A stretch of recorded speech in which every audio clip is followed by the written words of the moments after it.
வணக்கம். ஒரு நிமிஷம் யோசிச்சு பாருங்க. டிஜிட்டல் உலகத்துல கோடீஸ்வரர்களை உருவாக்கணும்னு டிசைன் பண்ண ஒரு பவர்ஃபுல்லான மார்க்கெட்டிங் டூல். அதே டூல் எப்படி ஒரு டிஜிட்டல் ஆசிரமத்தை கட்டுறதுக்கு உதவி செஞ்சது? ரொம்பவே ஆச்சரியமா இருக்குல்ல? வாங்க, இந்த மாற்றத்துக்கு பின்னாடி இருக்கிற கதையை கொஞ்சம் விரிவா பார்க்கலாம். இப்போ இத பாருங்க. ஒரு பக்கம் உங்க பிசினஸ 10 மடங்கு வளர்க்கறதுக்கு ஈஸியா புது சேல்ஸ் கொண்டு வரதுக்கு ஒரு தளம்.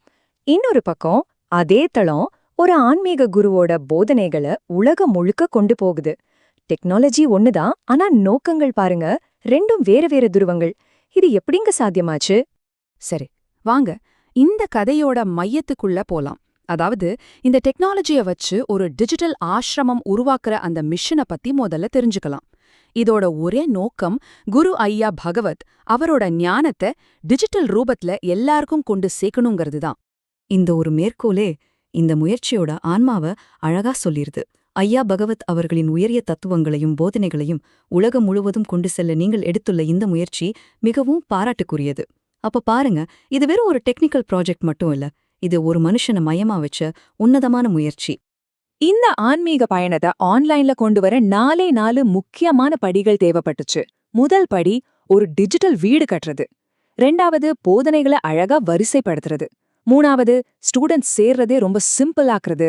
கடைசியா அந்த சமூகத்தை அன்போட வளர்த்தெடுக்கிறது. இப்போ இந்த ஒவ்வொரு ஸ்டெப்பையும் கொஞ்சம் டீப்பா பார்க்கலாம். சரி, இவ்ளோ பெரிய திட்டத்தை எப்படி செஞ்சாங்க? இங்குதான் ஃபனல்ஸ் டன் அப்படிங்கிற ஒரு ஆல் இன் ஒன் சொல்யூஷன் உள்ள வருது. இந்த டிஜிட்டல் ஆசிரமத்தை உருவாக்குறதுக்கு தேவையான அத்தனை கருவிகளையும் இது ஒத்த இடத்துல கொடுத்திருக்கு. முதல் படி, அதாவது அந்த டிஜிட்டல் வீட்டை கட்ட கேப்சர் டூல்ஸ் தான் அஸ்திவாரமா இருந்துச்சு.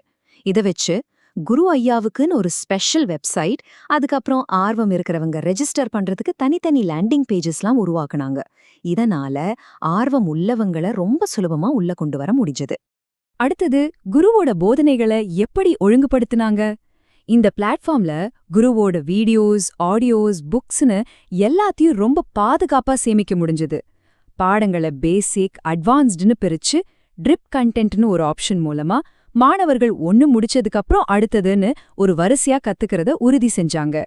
அட, அவங்க புரிஞ்சுக்கிட்டாங்களான்னு டெஸ்ட் பண்ண சின்ன சின்ன குவிஸ் கூட இதுல வைக்கலாமாம். இப்போ 3வது படி. சரி, ஸ்டூடெண்ட்ஸ் சேர்ந்துட்டாங்க, அவங்கள எப்படி தொடர்ந்து ஆக்டிவா கனெக்டடா வச்சுக்கிறது? இங்கதான் நர்ச்சர் கேம்பெயின்ஸ் உதவுது. இது ஸ்டூடெண்ட்ஸ்க்கு ஆட்டோமேட்டிக்கா இமெயில், SMS மாதிரியான மெசேஜ்களை அனுப்பி அவங்கள வகுப்புகளோட தொடர்ந்து ஒரு தொடர்பிலேயே வச்சுக்க உதவிய ஒரு ஆட்டோமேஷன் சிஸ்டம். இந்த ஃபீச்சர் ஆன்மீக பணிக்கு எப்படி உதவுச்சுங்கிறதுக்கு இது ஒரு செம்மையான உதாரணம். ஐயாவின் தினசரி சிந்தனைகளை மின்னஞ்சல் வழியாக அனுப்பலாம். பாத்தீங்களா, இங்க டெக்னாலஜி வெறும் ஒரு தொடர்பு கருவி மட்டும் இல்ல, அது டெய்லி ஒரு இன்ஸ்பிரேஷன் கொடுக்கற ஒரு வழியாவும் மாறுது. கடைசியா அந்த கம்யூனிட்டியை வளர்க்குறது. இனிமே தனித்தனியா வாட்ஸ்அப், ஃபேஸ்புக்னு போகாம இந்த பிளாட்ஃபார்ம்குள்ளேயே ஸ்டூடெண்ட்ஸ்னு ஒரு பிரைவேட் குரூப்பை உருவாக்க முடிஞ்சது. இங்க மாணவர்கள் அவங்கக்குள்ள பேசிக்கலாம், சந்தேகங்களை கேட்கலாம். இதுக்காக ஒரு பாதுகாப்பான ஒரே இடம் கிடைச்சது. சரி, ஒரே டூல்குள்ள இவ்ளோ வசதிகள் எப்படி சாத்தியம்? அதுதாங்க இந்த பிளாட்ஃபார்மோட முக்கியமான கொள்கை. பல சாஃப்ட்வேரை ஒன்னா ஒட்டு போட்டு பயன்படுத்துறது, அதாவது டக் டேப்பிங் பண்றது தவிர்க்கிறது தான் இவங்களோட முக்கிய நோக்கமே. இந்த மேற்கோள் அது ரொம்ப தெளிவா சொல்லுது. உங்களுக்கு தேவையான எல்லா டூல்ஸும் ஒரே இடத்துல கிடைக்கும். இனிமே பல பிளாட்ஃபார்ம்களை ஒன்னா டக் டேப் பண்ண வேண்டிய அவசியமே இல்ல. இதனால யூசரோட நேரம், பணம், உழைப்பு எல்லாமே மிச்சமாகுது. சும்மா யோசிச்சு பாருங்களே, இமெயில் மார்க்கெட்டிங்குக்கு ஒரு சாஃப்ட்வேர், வெப்சைட் பில்ட் பண்ண இன்னொன்னு, ஆன்லைன் கோர்ஸ் நடத்த வேறொன்னுன்னு தனித்தனியா வாங்கினா எவ்ளோ செலவாகும்? ஃபனல்ஸ் டன் இது எல்லாத்தையும் ஒன்னா சேர்த்து இந்த தலைவலிக்கு ஒரு சிம்பிளான தீர்வை கொடுக்குது. இதோட விளைவு அடையங்கப்பா, இந்த நம்பரை பாருங்க. ஒரு வருஷத்துக்கு கிட்டத்தட்ட $17,988, அதாவது இந்திய மதிப்புல பல லட்சம் ரூபாய் சேமிப்பாகுது. இதுதான் இந்த ஆல் இன் ஒன் பாலிசியோட மிகப்பெரிய பெனிஃபிட். இப்போ இவ்ளோ சூப்பரான ஒரு டூலுக்கு பின்னாடி இருக்கிற மனிதர் யாருன்னு பார்க்கலாம். அவர் எப்படி இந்த கார்ப்பரேட் டெக்னாலஜியும் ஆன்மீக நோக்கத்தையும் இணைக்கிறார்? ஃபனல்ஸ் டன்க்கு பின்னாடி இருக்கிறது டாக்டர் அப்துல் ஹக்கீம். ஒரு மெக்கானிக்கல் என்ஜினியரா இருந்து ஹீலர், கோச், தொழில் முனைவோர்னு இவரோட பயணம் ரொம்பவே யூனிக்கானது. இவரோட நோக்கம் வெறும் பிசினஸ் பண்றது மட்டுமில்ல, 2030க்குள்ள 10 லட்சம் மக்கள் அமைதியான ஒரு வாழ்க்கைய வாழ உதவணுங்கிறது தான். அந்த ஒரு உயர்ந்த நோக்கம்தான் இந்த பிளாட்ஃபார்மையே இயக்குது. ஆஹா, இந்த முழு ஆச்சரியமான கதையிலிருந்தும் நாம என்ன கத்துக்கிறோம்? டெக்னாலஜியோட உண்மையான சக்தி அதுல இருக்கிற ஃபீச்சர்ஸ்ல மட்டும் இல்ல, அத நாம எந்த நோக்கத்துக்காக பயன்படுத்துறோங்கிறதுல தான் இருக்கு.